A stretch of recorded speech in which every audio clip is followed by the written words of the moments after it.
എല്ലാവർക്കും കർത്താവായ യേശുക്രിസ്തുവിന്റെ നാമത്തിൽ സ്നേഹവന്ദനം. ഇന്ന് നാം വായനയ്ക്കും ചിന്തയ്ക്കുമായി എടുക്കുന്ന വേദഭാഗം വിശുദ്ധ മത്തായി എഴുതിയ സുവിശേഷം 27-ാം അധ്യായം 37 മുതൽ 44 വരെയുള്ള വാക്യങ്ങളാണ്. 36 വരെയുള്ള വാക്യങ്ങൾ യേശുവിനെ ക്രൂശിക്കാനായി പീലാത്തോസിന്റെ പട്ടാളക്കാർ ആസ്ഥാനത്ത് കൊണ്ടുപോയി വസ്ത്രം അഴിച്ച് ചുമന്ന മേലങ്കി ധരിപ്പിച്ചു, മുള്ളുകൊണ്ടുള്ള കിരീടം തലയിൽ വെച്ച് അവനെ പരിഹസിച്ചു എന്നും അവർ അവന്റെ മേൽ തുപ്പുകയും തലയിൽ അടിക്കുകയും ചെയ്തു എന്ന് നാം വായിച്ചു. അവരുടെ പരിഹാസം തീർന്ന ശേഷം യഥാർത്ഥ വസ്ത്രം ധരിപ്പിച്ച് അവനെ ക്രൂശിക്കാനായി കൊണ്ടുപോയി എന്നും വഴിയിൽ കുറേനക്കാരനായ ശീമോനെ കുരിശു ചുമപ്പാൻ നിർബന്ധിച്ചു എന്നും ഗോൽഗോൽത്തായിൽ എത്തിയപ്പോൾ യേശു കർത്താവിന് അവർ കയ്പുള്ള വീഞ്ഞ് നൽകിയെങ്കിലും രുചിച്ച ശേഷം കർത്താവ് കുടിക്കാൻ വിസമ്മതിച്ചു എന്നും കർത്താവിനെ ക്രൂശിച്ചതിനു ശേഷം പട്ടാളക്കാർ അവന്റെ വസ്ത്രങ്ങൾ ചീട്ടിട്ട് പകുത്തെടുത്തു എന്നും നാം വായിച്ചു. 37-38 വരെയുള്ള വാക്യങ്ങളിൽ യഹൂദന്മാരുടെ രാജാവായ യേശു എന്ന് അവന്റെ കുറ്റസംഗതി എഴുതി അവന്റെ തലയ്ക്കു മീതെ വെച്ചു. വലത്തും ഇടത്തുമായി 2 കള്ളന്മാരെയും അവനോടുകൂടെ ക്രൂശിച്ചു എന്ന് നാം വായിക്കുന്നു. യോഹന്നാൻ 19-ാം അധ്യായം 19 മുതൽ 22 വരെയുള്ള വാക്യങ്ങൾ ചേർത്ത് വായിച്ചാൽ പീലാത്തോസ് ആണ് മേലെഴുത്ത് എഴുതി ക്രൂശിന്മേൽ പതിപ്പിച്ചത് എന്നും അതിൽ നസറേയനായ യേശു യഹൂദന്മാരുടെ രാജാവ് എന്ന് എഴുതിയിരിക്കുന്നു എന്നും മാത്രമല്ല, അത് എബ്രായ, റോമ, യവന ഭാഷകൾ എഴുതിയിരുന്ന ഈ മേലെഴുത്ത് അനേകം യഹൂദന്മാർ വായിച്ചപ്പോൾ മഹാപുരോഹിതന്മാർ പീലാത്തോസിനോട് യഹൂദന്മാരുടെ രാജാവ് എന്നല്ല, ഞാൻ യഹൂദന്മാരുടെ രാജാവ് എന്ന് അവൻ പറഞ്ഞു എന്നത്രേ എഴുതേണ്ടത് എന്ന് പറഞ്ഞതിന് പീലാത്തോസ് ഞാൻ എഴുതിയത് എഴുതി എന്ന് ഉത്തരം പറഞ്ഞു എന്ന് വ്യക്തമാണ്. യഹൂദരാൽ യേശു കർത്താവ് എന്തു കുറ്റം ചെയ്തു എന്ന് ആരോപിക്കപ്പെട്ടു എന്നും എന്തിന് ശിക്ഷിക്കപ്പെട്ടു എന്നതിന്റെ ആകെത്തുക ഒരു കുറ്റപത്രം പോലെ ഈ തലക്കെട്ട് അഥവാ മേലെഴുത്ത് സൂചിപ്പിക്കുന്നു. യേശു കർത്താവ് യഹൂദന്മാരുടെ രാജാവാണെന്ന് അവകാശപ്പെട്ടു എന്നത് കുറ്റമായി ആരോപിച്ചു എങ്കിലും പീലാത്തോസ് ഈ കുറ്റാരോപണം ഈ രൂപത്തിൽ എഴുതിയത് പീലാത്തോസുമായുള്ള യേശുവിന്റെ സംഭാഷണത്തിലൂടെ താൻ രാജാവാണെന്ന് വ്യക്തമാക്കിയിട്ടും അവരുടെ രാജാവായവനെ ക്രൂശിച്ചതിന് യഹൂദന്മാർക്ക് നേരിടേണ്ടി വന്ന നിന്ന എന്ന നിലയിലാണ്.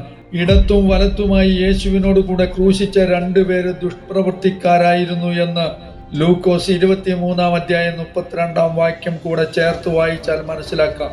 ക്രിസ്തുവിനെ കുറിച്ചുള്ള പഴയ നിയമ പ്രവചനമായ യെശയ്യാവ് 53-ന്റെ 12-ാം വാക്യത്തിൽ അതിക്രമക്കാരോടുകൂടെ എണ്ണപ്പെടുമെന്ന തിരുവെഴുത്ത് നിവൃത്തിയാകുവാൻ തന്നെ ഇത് സംഭവിച്ചു എന്ന് മാർക്കോസ് 15-ന്റെ 28-ാം വാക്യം കൂടെ ചേർത്ത് വായിച്ചാൽ വ്യക്തമാണ്.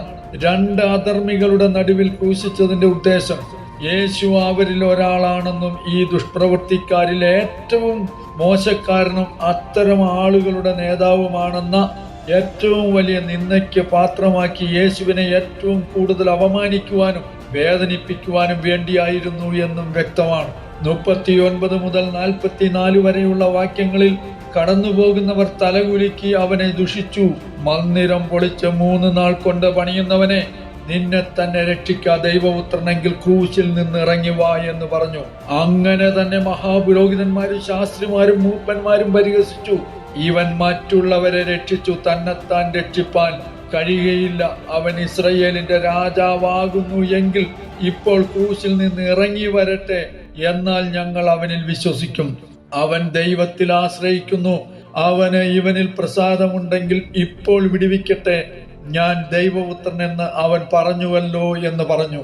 അങ്ങനെ തന്നെ അവനോടുകൂടെ ക്രൂശിച്ചിരുന്ന കള്ളന്മാരും അവനെ നിന്ദിച്ചു എന്ന് നാം വായിക്കുന്നു. കടന്നു പോകുന്നവർ തലകുലുക്കി യേശുവിനെ ദുഷിച്ചു എന്നതിലൂടെ ക്രിസ്തുവിന്റെ കഷ്ടതകളെ കുറിച്ചുള്ള അനേക മിശിഹ പ്രവചനങ്ങൾ നിവൃത്തിയായി എന്ന് വ്യക്തമാണ്.